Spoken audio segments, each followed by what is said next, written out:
Eu quero convidar os irmãos a encontrar na sua Bíblia o Evangelho de Marcos, capítulo 5. O Evangelho de Marcos, o primeiro dos 4 a ser escrito, o mais breve e conciso de todos eles, e tem uma história muito bonita, que me impressiona bastante, em especial os relatos contidos aqui no 5º capítulo desse Evangelho.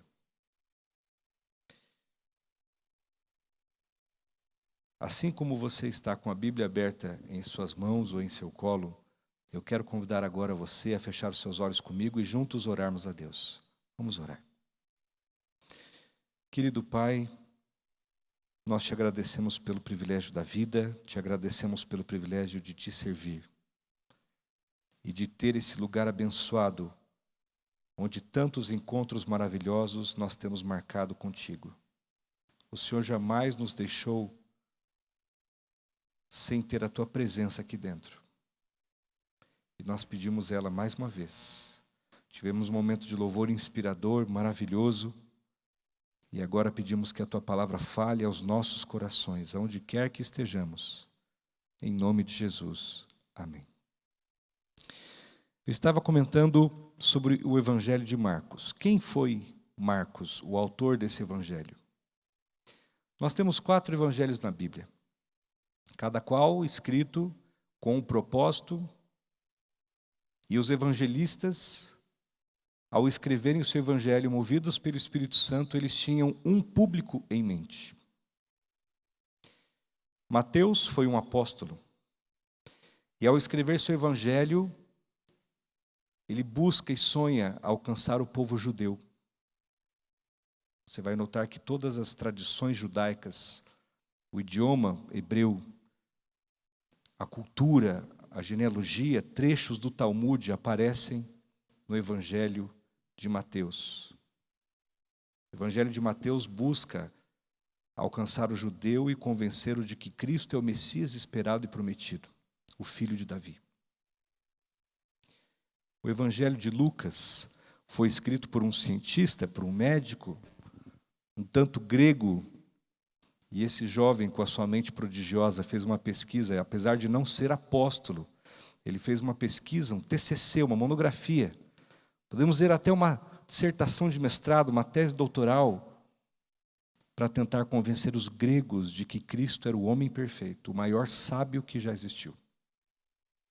Se você ler o Evangelho de Lucas, você vai notar que os maiores discursos de Cristo, as ideias e teologias mais profundas de Cristo se encontram justamente no Evangelho de Lucas. O Evangelho de João, o último a ser escrito dos 4, foi escrito com o objetivo de glorificar a Jesus e mostrar para a igreja de que Cristo não era só um pregador, de que Cristo não era só um enviado, um profeta, de que Cristo era o próprio Deus encarnado. Mas e o Evangelho de Marcos? Foi o primeiro dos 4 a ser escrito. O Evangelho de Marcos é o mais breve de todos eles, onde os relatos estão bem concentrados. A única parte de Marcos que realmente é detalhada e é descrita hora por hora é a crucifixão. Boa parte do Evangelho é gasta narrando a crucifixão, evento por evento, hora por hora. Quem escreveu o Evangelho de Marcos? Como o próprio nome já diz, é Marcos. João Marcos. João Marcos aparece muitas vezes no livro de Atos. João Marcos era jovem. Ele era filho de uma mulher chamada Maria. E foi na casa dessa mulher chamada Maria, lá no livro de Atos capítulo 12 aparece essa referência, em que a igreja primitiva em Jerusalém se reunia. Ou seja, ele tinha uma família abençoada, uma família cristã. Apesar de Marcos também não ter sido um dos apóstolos, ele cresceu ali naquele ambiente abençoado, a sua mãe era convertida, a sua família provavelmente tinha alguma posse, algum recurso, porque o Evangelho, o livro de Atos cita inclusive o nome de uma das empregadas da casa de Marcos.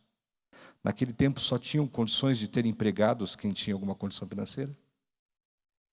Logo nós entendemos que Marcos veio de uma casa abençoada, que tinha algum conforto, uma boa condição financeira, e além de tudo, a maior de todas as bênçãos, era uma casa cristã. A própria igreja se reunia na casa dele. E Marcos, ele era parente do grande Barnabé, um dos maiores missionários do livro de Atos.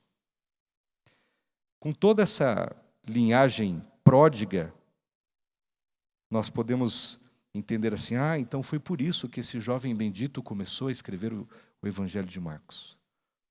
Olha só, no próprio livro de Marcos, no capítulo 14, você não precisa ler, se você quiser anotar a passagem para ler depois, Marcos 14, 51 e 52, narra a prisão de Jesus, lá no Getsêmani, quando os soldados vieram prendê-lo. E o único dos 4 evangelhos que vai narrar, que vai descrever uma situação muito curiosa que aconteceu naquele momento de pânico, é que quando os soldados se aproximaram e os apóstolos fugiram, os discípulos fugiram, um dos jovens que estava ali fugiu sem roupa, deixou para trás as roupas e fugiu nu. Alguns estudiosos da Bíblia, por entenderem que o único livro da Bíblia que narra esse evento é o livro de Marcos, provavelmente esse jovem era o próprio Marcos. Não sei, não se tem certeza em relação a isso. Mas João Marcos, ele recebe um chamado maravilhoso. Lá no capítulo 12, no capítulo 12 de Atos, verso 25, mostra a maior dupla missionária da antiguidade, uma das maiores de todos os tempos, Paulo e Barnabé. Ao saírem para uma viagem missionária, sabe o que eles fizeram? Barnabé disse para Paulo assim, Paulo, eu tenho um parente chegado, e ele é um rapaz de muito talento, um rapaz muito consagrado, vamos levá-lo como nosso auxiliar, ele vai fazer parte da nossa equipe missionária. E eles levam. Acontece que logo no capítulo seguinte, Atos capítulo 13, verso 13, descreve ali uma situação muito triste, irmãos. Veja só o que a Bíblia diz. Atos 13, deixa eu achar aqui na minha Bíblia, enquanto você encontra esse texto na sua também. Aqui, perdão. Atos 13, a partir do verso 13. E navegando de Pafos, Paulo e seus companheiros dirigiram-se a Perge da Panfilha. João, porém, apartando-se deles, voltou para Jerusalém. Você percebe? Se no capítulo 12 fala do chamado que esse jovem recebeu para ser um missionário junto com Paulo e Barnabé, olha que honra. No capítulo seguinte mostra que ele fracassou. Ele abandonou a equipe missionária, ele abandonou Paulo, abandonou Barnabé, cansou de tudo aquilo ali e decidiu voltar para casa. E onde era a sua casa? Jerusalém. Queridos, isso desagradou profundamente Paulo. Barnabé, por ser parente do rapaz, naturalmente, por questão de circunstância e parentesco, ele já era mais inclinado a perdoá-lo. Quando Paulo e Barnabé estavam se organizando e se preparando para sair para a próxima grande viagem missionária, Barnabé sugeriu para Paulo que eles voltassem a levar João Marcos. Olha só, Atos capítulo 15, verso 36. Diz assim, alguns dias depois, disse Paulo a Barnabé, voltemos agora para visitar os irmãos por todas as cidades nas quais anunciamos a palavra do Senhor, para ver como eles passam. Qual era a intenção de Paulo? Refazer o percurso missionário que eles tinham antes e ver se os irmãos estavam perseverando na fé. Nisso, no verso 37, Atos 15, 37, diz assim, e Barnabé queria levar também a João chamado Marcos, mas Paulo não achava justo levarem aquele que se afastara deles desde a Panfilha, não os acompanhando no trabalho. E houve entre eles tal desavença que vieram a se separar. Então Barnabé, levando consigo a Marcos, navegou para Chipre. Você percebe, irmão? Você percebe, irmã? Você que nos acompanha pela internet. Esse rapaz foi o motivo da separação da grande dupla missionária de Paulo e Barnabé. O livro de Atos registra que houve tal desavença, dá ênfase, diz que eles discutiram, que eles brigaram. Paulo e Barnabé. Por causa de quem?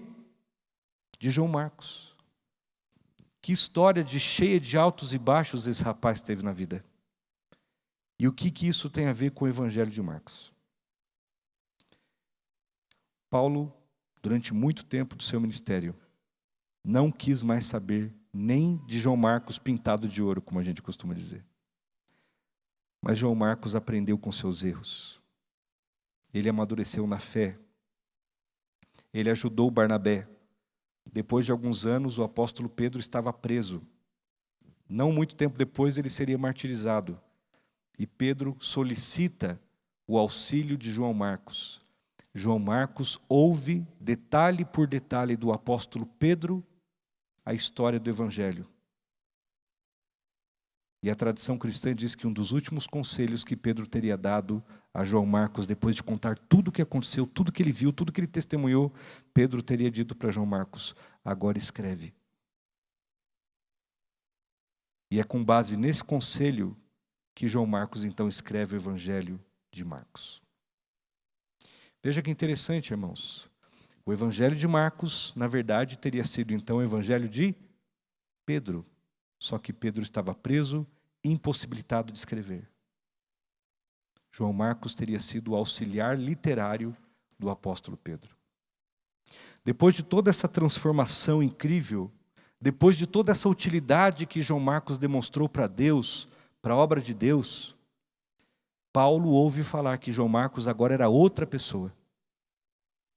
E lá na sua última carta, alguns dizem, muitos estudiosos da Bíblia dizem que essa foi a última carta que Paulo escreveu ainda vivo. Logo depois ele foi martirizado.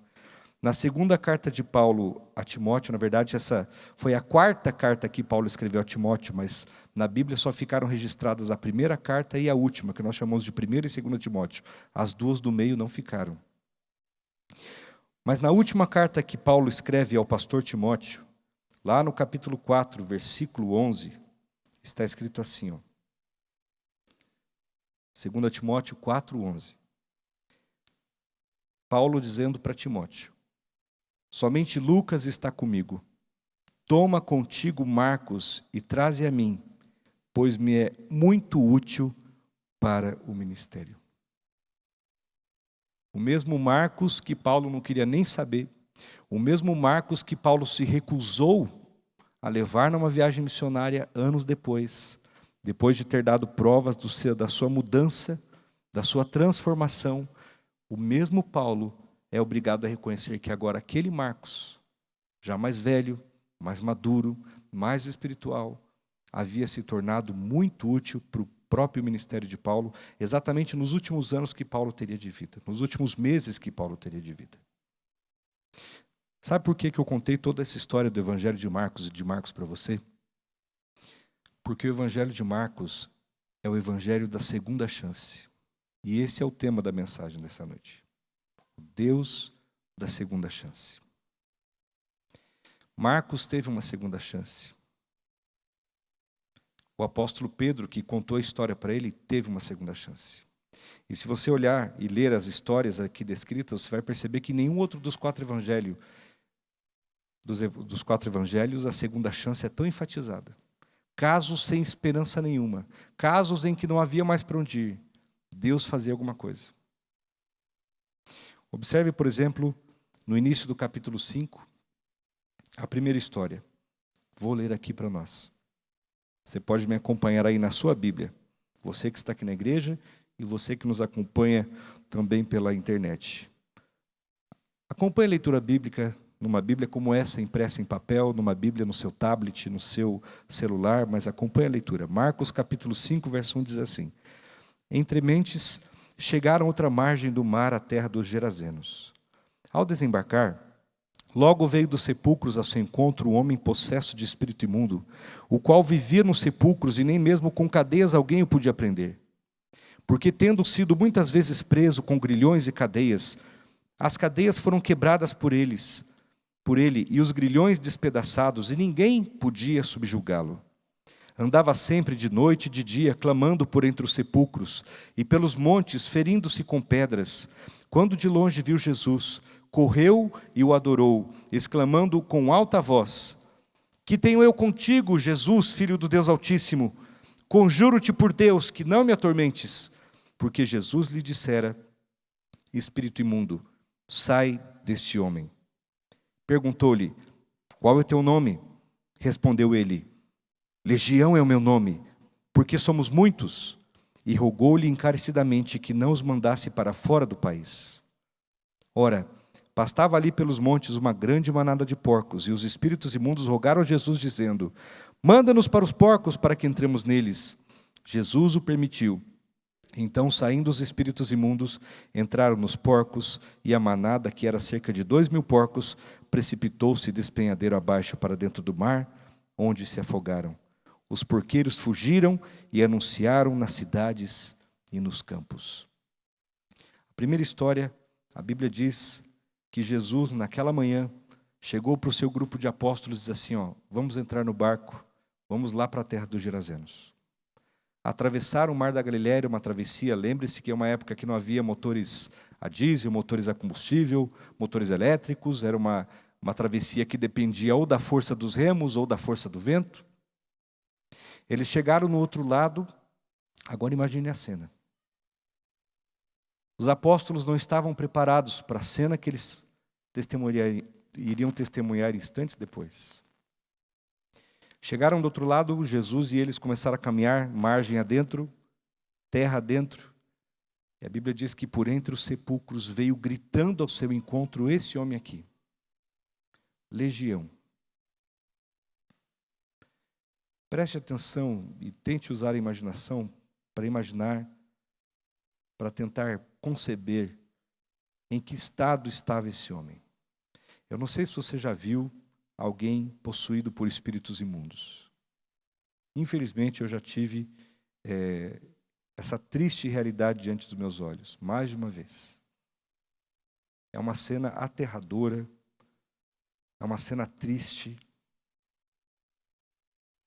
Agora, esse homem não estava apenas possuído por um demônio, ele estava possuído por uma legião de demônios. Eu não sei se o diabo aqui fez uma conta exata. Uma legião romana tinha 6.000 soldados. Eu não sei se eram 6.000 demônios. Uma coisa eu sei, eram no mínimo 2.000 demônios. Por quê? Porque haviam quantos porcos que ficaram endemoniados? 2.000. E os espíritos, os anjos caídos, eles não são onipresentes, eles não podem estar em 2 lugares ao mesmo tempo. É só o Espírito de Deus, é só o Deus Todo-Poderoso que consegue estar em todos os lugares ao mesmo tempo. Até os anjos do céu, eles conseguem estar apenas em um lugar de cada vez, como os anjos caídos também. Se 2.000 porcos ficarem endemoniados, é porque havia no mínimo um demônio para cada porco. Percebe? Imagine uma pessoa possuída por 2.000 anjos caídos. A Bíblia começa a descrever a vida desse homem. A Bíblia diz que ele há anos estava nessa situação. Ele não tomava banho, ele não cortava a barba, ele não penteava o cabelo, não cortava o cabelo. Com certeza as suas unhas eram grandes e sujas, como as unhas de uma águia. Esse homem com certeza era repleto de cicatrizes, porque a Bíblia diz que ele se jogava no fogo, ele se cortava com pedras. Feridas infeccionadas, sujas, que não eram tratadas. Andava por entre os sepulcros, sabe lá o que esse homem comia, sabe lá como ele cheirava. Imagina você encarar de frente uma criatura como essa vindo na sua direção, aos berros. Sabe como as pessoas daquela região tentavam resolver o problema desse homem? A Bíblia diz, eles tentavam prendê-lo com correias, com correntes, com cordas, com cadeias, mas ele despedaçava tudo. E por que não o matavam? Porque havia uma crença. Essa crença não aparece na Bíblia, ela é descrita no Talmud, num trechinho, de que os judeus acreditavam nisso, de que se você matasse um endemoniado, o demônio passaria para quem o matou. Então ninguém queria matá-lo, por medo de ficar como ele. Então ele simplesmente foi abandonado, virou assunto da cidade por um tempo, virou o tema das histórias de terror das crianças. Lá na cidade, imagine, lá nas vilas, à noite, no meio da madrugada, eles escutavam de longe, por entre as montanhas, o eco daqueles berros, daqueles grunhidos horríveis. Com certeza subiam um arrepio, mas logo eles esqueciam e a vida seguia. Ninguém naquele lugar tinha nenhuma solução para aquele homem. Aquele homem de todos os outros, era considerado um homem completamente sem esperança.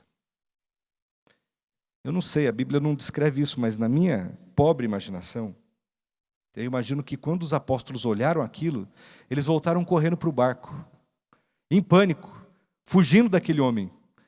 E ao chegar no barco, eles olharam que faltava um. Um tinha ficado lá atrás.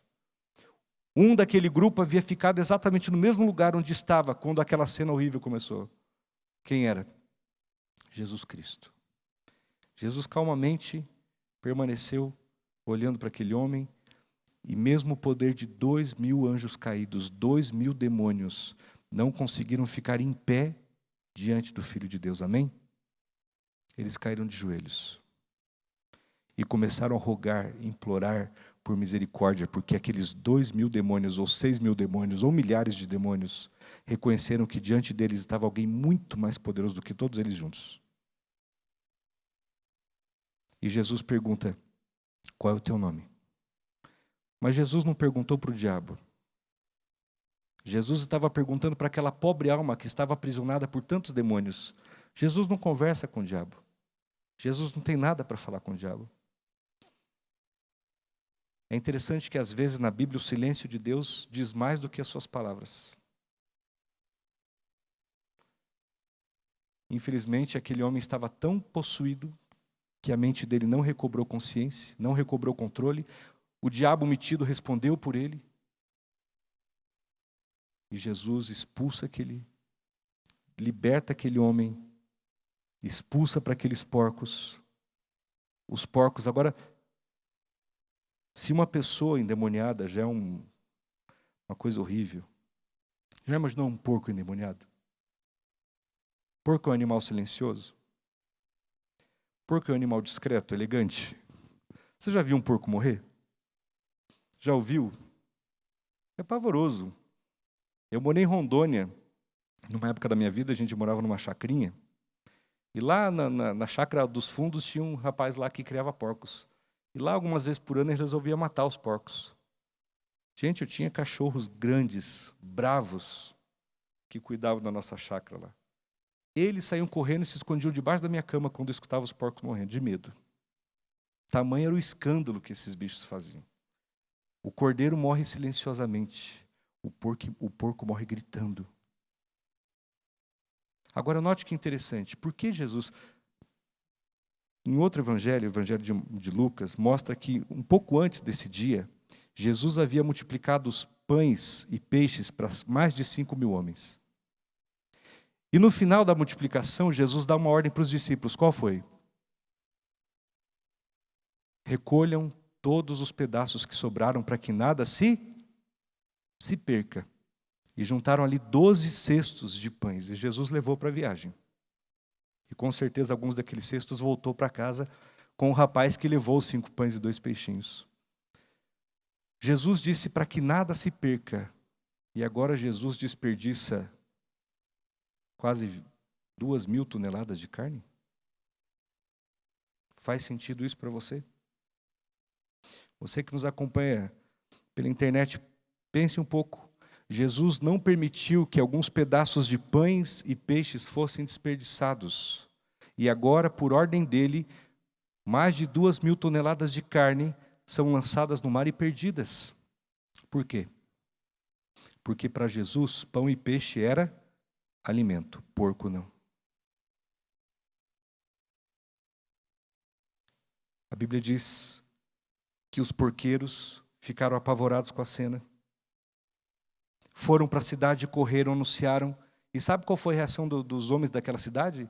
Estavam tão preocupados com o prejuízo. Eles voltaram correndo e expulsaram Jesus dali. Falaram: o senhor vai embora daqui. Olha o prejuízo que o senhor nos causou. O que é isso? Que poder é esse? A gente não sabe o que está acontecendo, a gente tem medo de você. E a Bíblia diz assim, que Jesus, quando eles chegaram ali, eles viram aquele que era endemoniado sentado e vestido. Se a Bíblia diz que agora ele estava vestido, é que antes ele andava como? Nu. Além de toda a descrição, ele ainda andava nu, para piorar. Mas eles não olharam, eles não quiseram saber daquele Filho de Deus que estava liberto, que estava restaurado, que estava purificado, que estava livre. Eles estavam preocupados com o prejuízo dos porcos. Eles olharam para Jesus e falaram: vai embora daqui. E a Bíblia diz que Jesus olhou para eles virou as costas, entrou no barco e foi. Voltou embora. Mas não foi aquela multidão que expulsou Jesus dali. Jesus não tinha medo de multidão. Quantas vezes nos relatos dos evangelhos nós vemos que os judeus pegavam em pedras para apedrejar Jesus. E a Bíblia diz assim, que ao invés de correr, se disfarçar, Jesus levantava a cabeça e passava no meio deles. Jesus nunca teve medo de multidão nenhuma. Por que Jesus foi embora? Porque o que Cristo tinha ido fazer naquela praia, naquela manhã, ele já tinha feito. Esse homem se torna um missionário e a Bíblia diz que ele anunciou a obra de Cristo em 10 cidades daquela região. E mais tarde, quando Cristo retorna ali, todo mundo queria ver quem era Jesus por causa do testemunho daquele homem. Vai e conta aos teus as coisas que Deus tem feito por você. Você acha que esse homem não recebeu uma grande segunda chance na vida? Recebeu ou não recebeu? Recebeu. A próxima história, queridos, está lá no verso 25, do mesmo capítulo. Marcos capítulo 5. Aconteceu que certa mulher que havia 12 anos vinha sofrendo de uma hemorragia e muito padecer à mão de vários médicos, tendo despendido tudo quanto possuía, sem contudo nada aproveitar, antes, pelo contrário, indo a pior. Tendo ouvido a fama de Jesus, vindo por trás dele, por entre a multidão, lhe tocou as vestes, porque dizia, se eu apenas lhe tocar as vestes, ficarei curada. E logo se lhe estancou a hemorragia e sentiu no corpo estar curada do seu flagelo.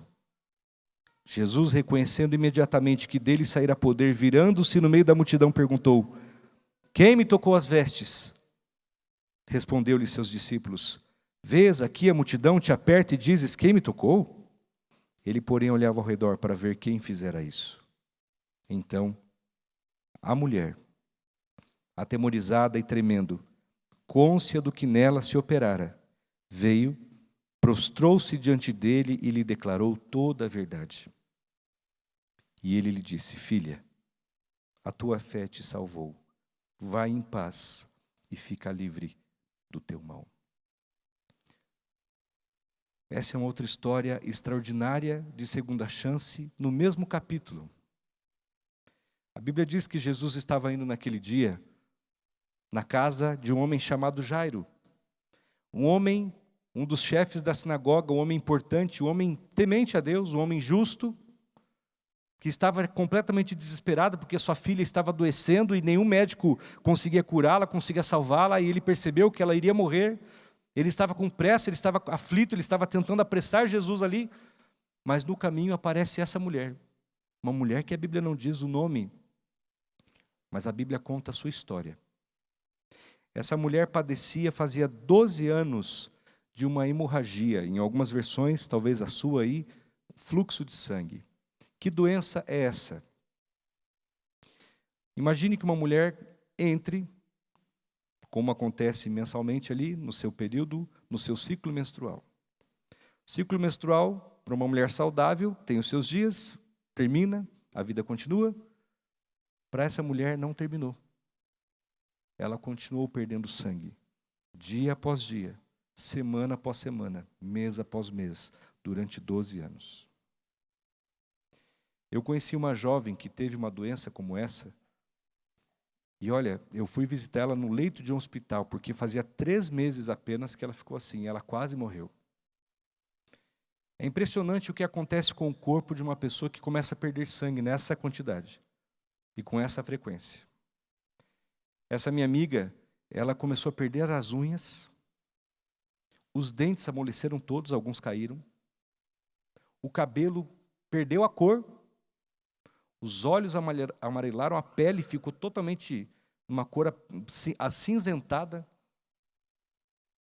E graças a Deus a igreja orou bastante, os médicos trabalharam bastante, e essa menina foi restabelecida, depois ela completamente curada, se casou, hoje é mamãe. Mas eu fiquei pensando, quando eu visitei essa jovem, apenas 3 meses ela ficar naquela situação. Na hora eu lembrei dessa mulher aqui, que é descrita na Bíblia. Eu tenho certeza absoluta, irmãos, essa mulher aqui, durante 12 anos, passando por isso, só não morreu, porque essa enfermidade também, assim como a de Lázaro, não era para a morte, mas era para a glória de Deus. 12 anos. Mas o que acontecia com essa mulher não era só um problema biológico, não era só um problema de saúde. Havia um problema religioso, havia um problema social aqui. A lei de Moisés dizia que uma mulher nesse ciclo, nesse período, era imunda.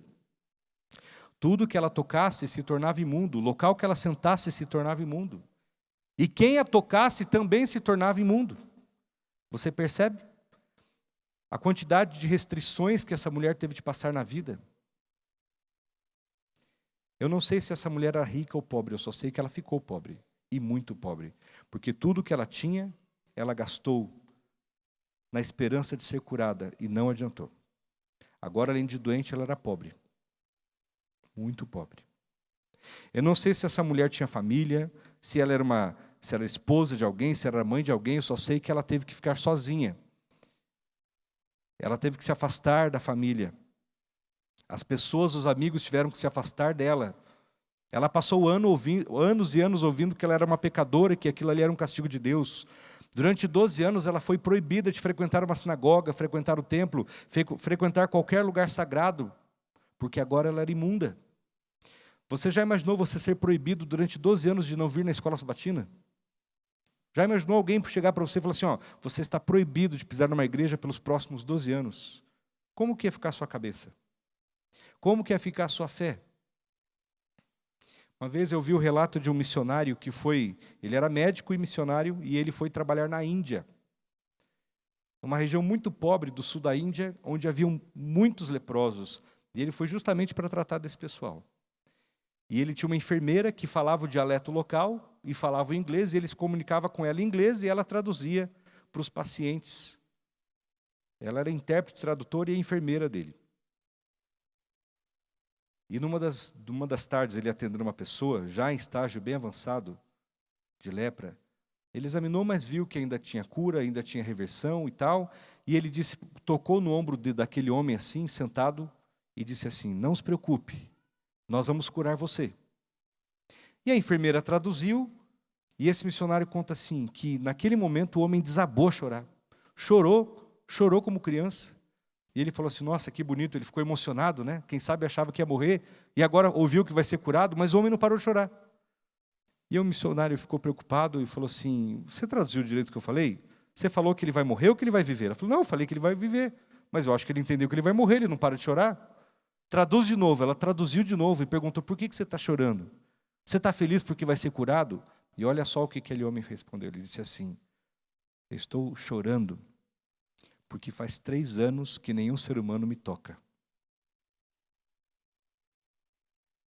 Mesmo os homens, acostumadamente e culturalmente um pouco mais duros, e um pouco mais difíceis ali de expressar as suas emoções, aquele homem estava chorando porque havia 12 anos que ninguém o tocava. Imagina essa mulher.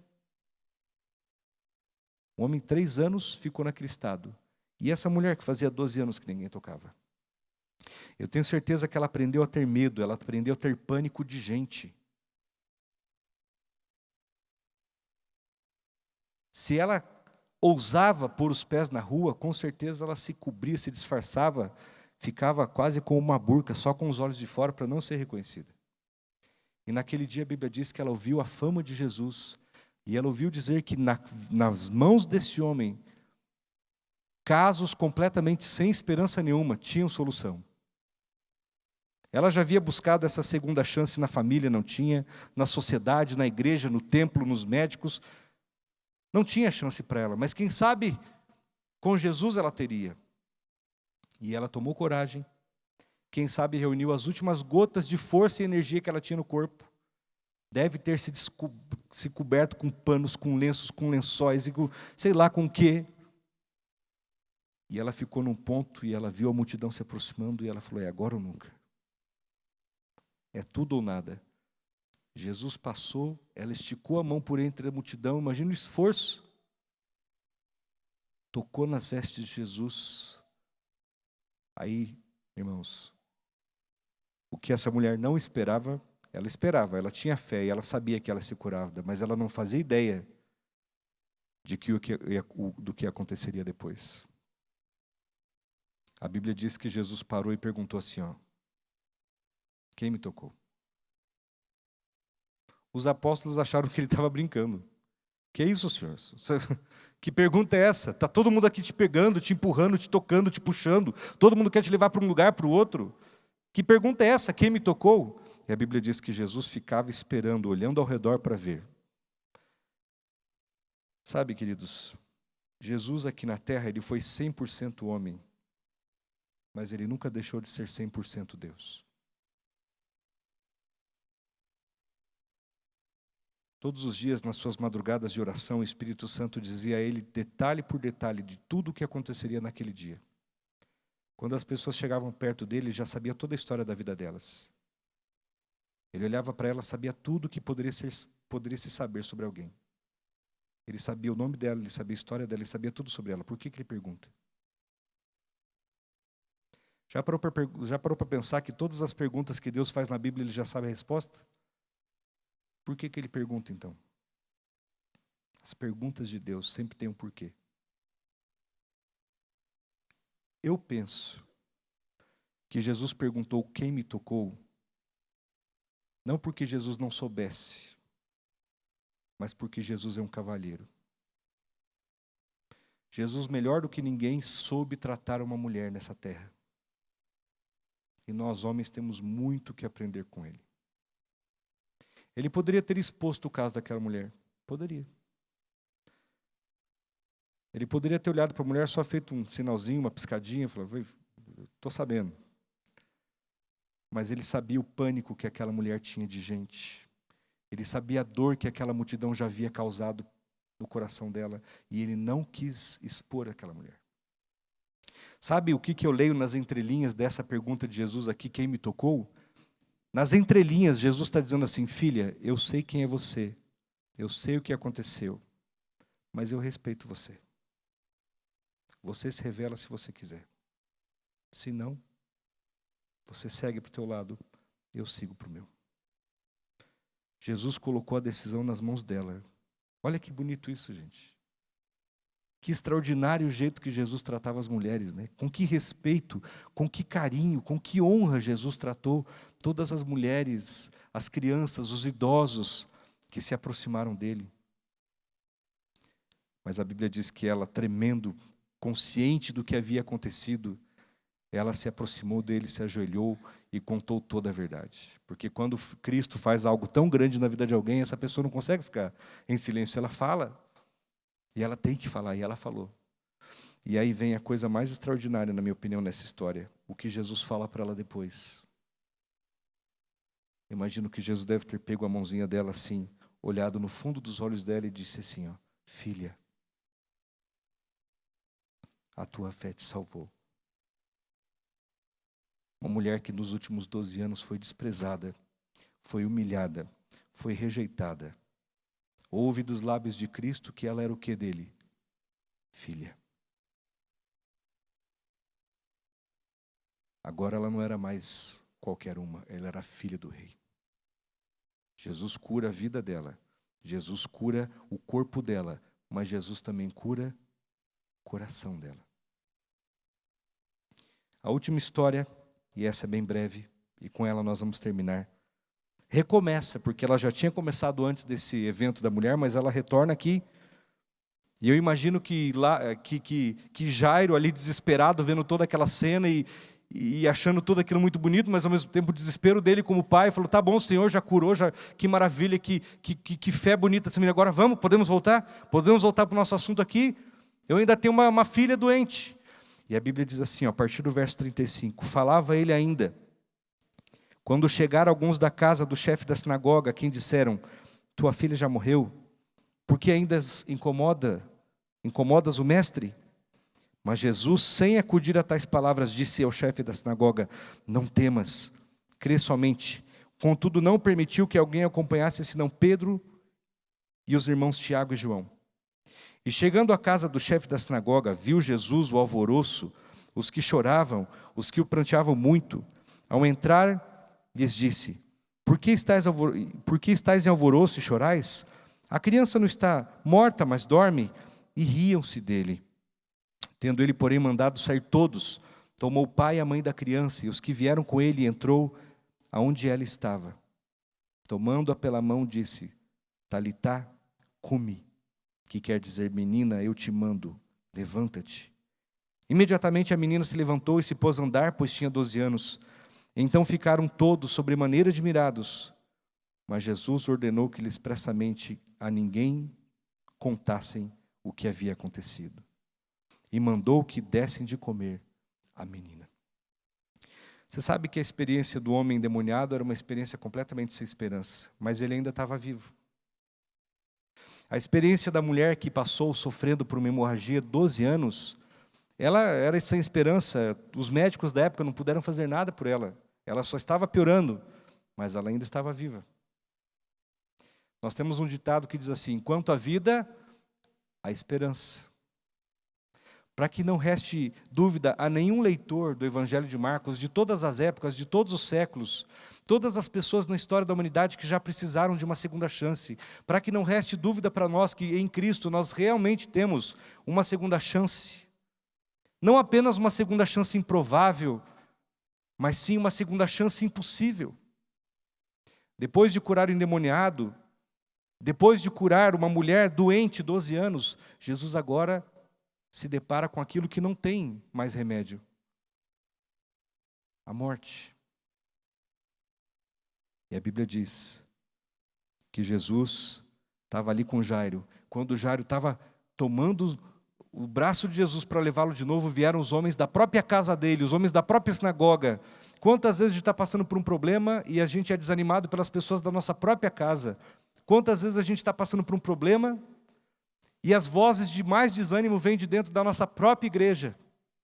Foi o que aconteceu com Jairo. As pessoas da sua casa e da sua sinagoga chegaram e falaram assim: não incomode mais Jesus, não tem mais jeito, acabou. Se havia alguma esperança, ela acabou de morrer junto com a sua filha. Deixe Jesus em paz fazendo outras coisas e vá lá atender sua mulher. Vá lá providenciar o sepultamento, o funeral da sua filha. A Bíblia diz que Jesus não acudiu para tais palavras. Jesus simplesmente as ignorou. Olhou nos olhos de Jairo e disse assim: não temas. A situação é impossível? É. A situação é sem esperança? É, mas eu ainda estou aqui. E Jairo, enquanto eu estiver aqui, sempre haverá uma esperança. Sempre haverá uma chance. Eles foram, chegaram e já encontraram aquele grande teatro que acontecia antigamente nos funerais, né? Muita gente chorando, pessoas eram contratadas, pessoas trabalhavam disso. Eram chamadas carpideiras. Eram contratadas nos funerais para chorar. E Jesus olhou para aquela multidão e disse assim: por que vocês estão chorando? A menina não está morta, ela está dormindo. E as pessoas começaram, os mesmos que choravam, começaram a rir de Jesus. E Jesus se irrita com aquilo ali e manda todo mundo embora. Tomem o rumo de vocês, sumam daqui. A Bíblia diz que Jesus só deixou ficar ali os que vieram com ele, que é Pedro, Tiago e João, e o pai e a mãe da menina. Os outros mandou todo mundo embora.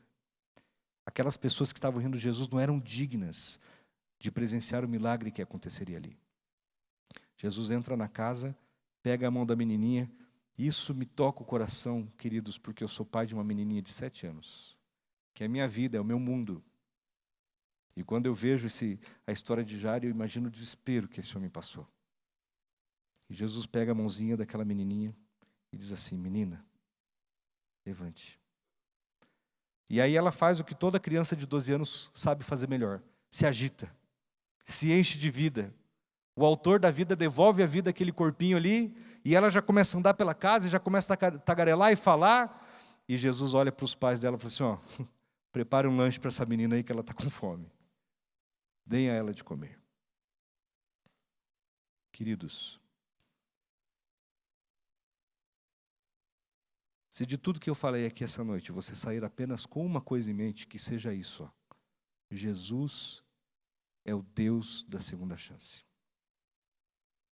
Infelizmente, às vezes a gente esquece disso porque a gente está acostumado, a gente nasce, cresce, vive e morre no mundo que não existe segunda chance.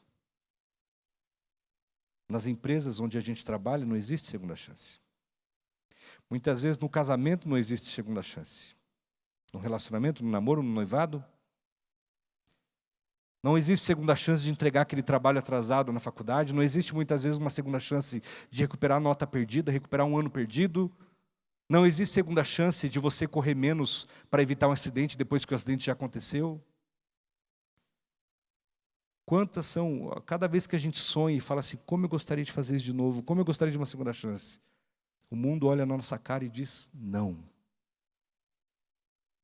Infelizmente a gente tem a tendência de transferir isso para Deus. Mas não se esqueça, Deus não tem nada a ver com esse mundo. Deus não tem nada a ver com as nossas circunstâncias. Deus não tem nada a ver com os problemas e limitações da família humana. Deus está muito acima disso. Se o mundo já te disse não quando você pediu uma segunda chance para ele, azar o mundo, azar o do mundo, Deus tem uma segunda chance para você. Se você hoje se lembra com o coração despedaçado daquele casamento que você fez de tudo para salvar e não salvou porque a pessoa do teu lado não te deu uma segunda chance, não se preocupe, em Deus você tem uma segunda chance. Se hoje você engrossa a fila dos milhões de desempregados do Brasil, porque a tua empresa só estava esperando um motivo, e um motivo bobo, banal, causou a tua demissão e você não teve uma segunda chance, não se preocupe, em Deus você tem uma segunda chance. O nosso Deus é o Deus da segunda, da terceira, da quarta, da quinta, da sexta, da sétima, de todas as chances que você precisar.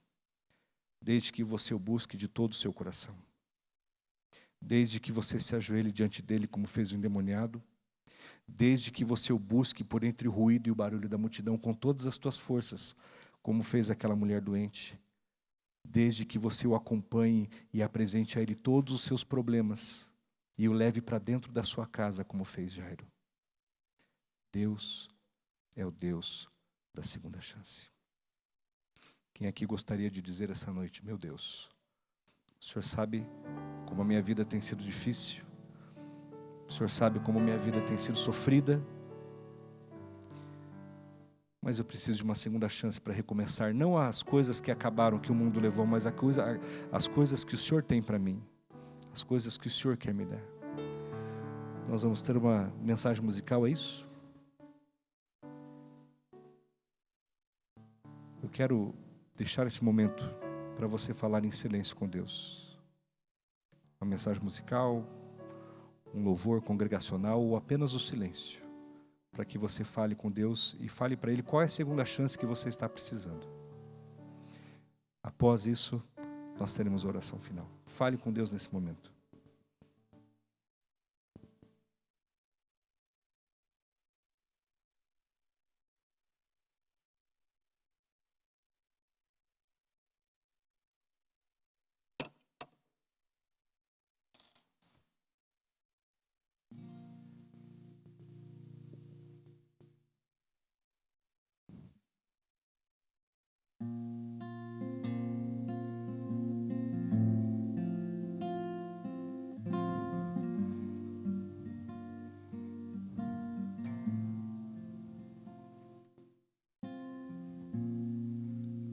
Andava tão triste, me vendo sem valor, um fracassado, um perdedor.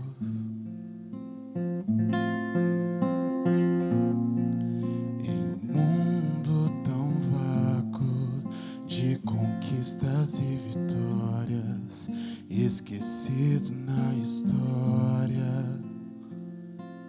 e eu vi uma criança dizendo pra mim: Deus ama você, felicidade eu senti e com clareza pude ver que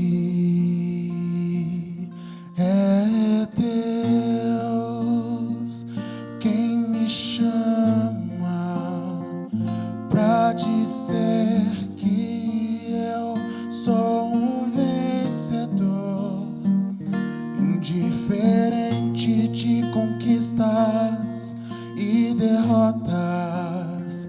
Deus é o mesmo de ontem, hoje, Ele é o Senhor, é o amor. Oh, oh, oh,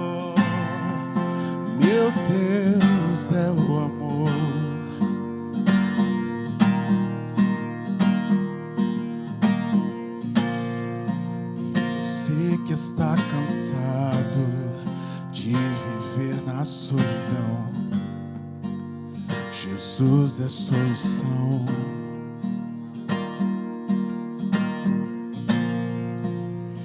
Entregue o seu caminho e comece a confiar. É só pedir, então buscar. E Deus vai abrir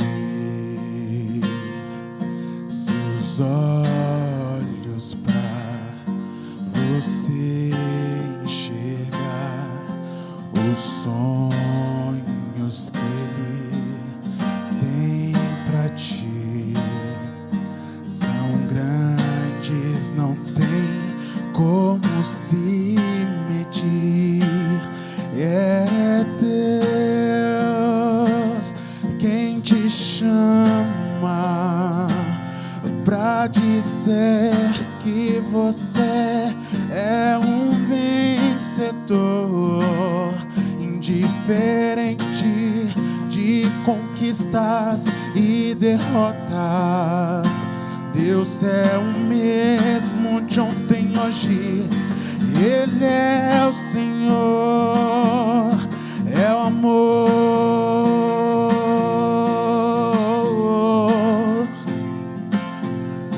Meu Deus é o amor. Só em Deus encontrarás o conforto que tanto procuras. Confia nele e então descubra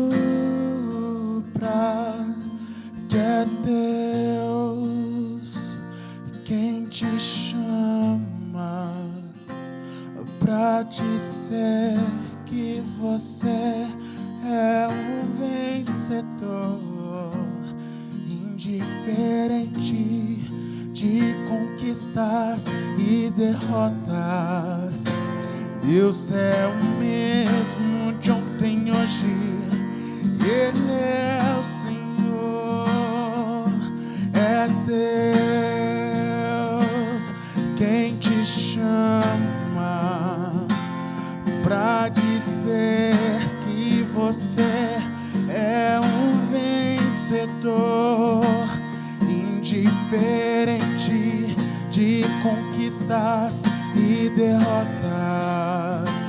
Deus é o mesmo de ontem, hoje. Ele é o Senhor, é o amor.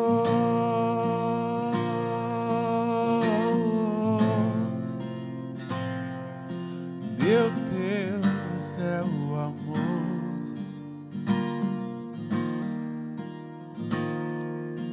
É o amor.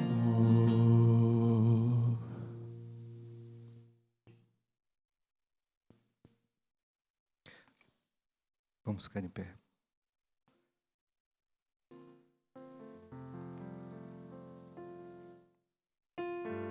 Vamos juntos orar ao Deus de toda misericórdia, ao Deus da segunda chance nesse momento. Oremos. Obrigado, Senhor Deus, porque a Tua palavra é um registro infalível, inequívoco, que nós podemos confiar. E nele nós encontramos como num espelho a história da nossa própria vida, dos nossos fracassos, das nossas lutas, das nossas dores. Mas como o Senhor interferiu, como o Senhor tomou o controle da situação, de vidas completamente sem esperança, vidas completamente arruinadas, e os salvou, os resgatou, os libertou. Nós entregamos agora a nossa frágil vida em Tuas santas mãos. O Senhor conhece a cada um de nós, porque somos Teus filhos. O O Senhor sabe das nossas limitações, o Senhor sabe todas as vezes que nós erramos tentando acertar. Mas o Senhor sabe quantas vezes sozinhos já fracassamos, pedimos segundas chances e não recebemos. Mas nós te agradecemos porque nesta hora nós estamos recebendo pela fé e em nome de Cristo Jesus a maior de todas as segundas chances que alguém poderia receber. A segunda chance da vida e da vida em abundância. Realiza em nós, Deus, os teus sonhos. Nos sara e nos cura de todas as feridas. Renova e reconstrói a nossa história. E que possamos ser testemunhas vivas do Deus da segunda chance. Nos leva agora de volta para os nossos lares e nos prepara para a semana que está diante de nós. É o que nós te pedimos em nome de Jesus, agradecidos pela tua presença e pela tua voz que foi ouvida. Em nome de Jesus oramos. Amém. Amém.